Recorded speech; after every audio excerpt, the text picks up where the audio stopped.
হোলির দিনে রাজগঞ্জের আমবাড়িতে পিকআপ ভ্যানের ধাক্কায় মৃত শিশুর পরিবারের সঙ্গে দেখা করলেন রাজগঞ্জের বিধায়ক খগেশ্বর রায়। বৃহস্পতিবার মৃত শিশুর বাড়িতে গিয়ে পরিবারকে সমবেদনা জানানোর পাশাপাশি পাশে থাকার আশ্বাস দেন তিনি।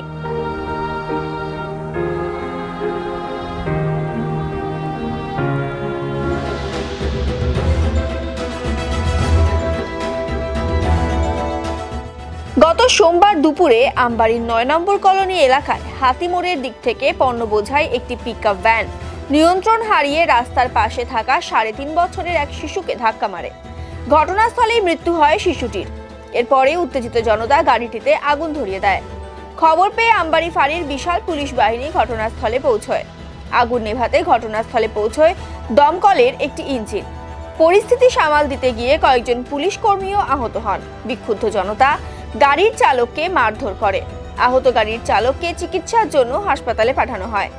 পুলিশ ওই ঘটনায় ইতিমধ্যেই 4 জনকে গ্রেফতার করেছে। অন্যদিকে মৃতের পরিবার ও প্রতিবেশীরা ধৃতদের জামিনের পাশাপাশি পুলিশি হয়রানি বন্ধ করার জন্য বিধায়কের কাছে দাবি জানান। স্যার, আমি তো মনে করেন যে আমার ভাইয়ের ছেলেটা চলে গেল।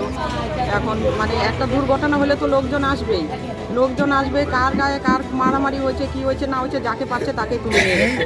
এগুলো তো ঠিক না। এখন দেশটাকে শান্তি রাখুক, সবাই যাদের নিয়ে গেছে তাদেরকে ছেড়ে দেয়। এখন আমি তো একটু দূরে থাকি, রোজই আসছে। এখন আমাদের তো কষ্টের শেষ নাই। আমার ভাইয়ের ছেলে চলে গেলো, আমার ভাই তো চলে গেলো। এখন কিভাবে ওদের গরিব মানুষদেরকে ছাড়াতে হয় আপনারা। এখন আমার ভাইটাকে তো ফিরে পাবো না। যেভাবে আমার পরিবারটা ভালো থাকে, 10 জন ভালো থাকে, ওদেরকে ছাড়ানোর ব্যবস্থা করেন। আমি আর কিছু বলতে পারছি না স্যার। বিধায়ক খগেশ্বর রায় বলেন, এই কয়েকদিন ব্যস্ত থাকার কারণে মৃতের পরিবারের সঙ্গে দেখা করতে পারেননি। দুর্ঘটনায় শিশু মৃত্যুর ঘটনা খুবই বেদনাদায়ক। পুলিশ যাতে নিরপরাধ মানুষকে হয়রানি না করে সে ব্যাপারে পুলিশের সঙ্গে কথা বলা হবে। তবে এরকম কোনো ঘটনা ঘটে থাকলে মানুষ যাতে উত্তেজিত হয়ে আইনকে নিজের হাতে তুলে না নেয় সে ব্যাপারেও বাসিন্দাদের বোঝানো হয়েছে। আপনারা তো নিশ্চয়ই জানেন যে হোলির আগের দিন হঠাৎ করে 3.৫ বছরের বাচ্চা শিশু একটা হচ্ছে পিকআপ ভ্যানে মারা যায়। সে 2 দিন আমি আসতে পারিনি বিভিন্ন কাজে, তাই এই এলাকায় 9 নম্বর কলোনিতে আসলাম যে নিতাই ব্যাপারীর ছেলেকে 3.৫ বছর। এটা বাস্তব দুর্ভাগ্যজনক ঘটনা ঘটে গেছে। এবং যেটা শুনলাম, মারা যাওয়ার পরে সেই গাড়িটাকেও পিটায় ফেলে, গাড়িটাকে পুড়ে ফেলে দেয় এবং কয়েকজন পুলিশকেও পিটায় আর কি। এবং এটা নিশ্চয়ই তখন এলাকার মানুষ, একটা ছোট্ট বাচ্চা উত্তেজিত কিছুটা হবে, হঠাৎ করে হয়ে গেছে। তার জন্য সান্ত্বনা দেওয়ার জন্য আমি এখানটায় এসেছি।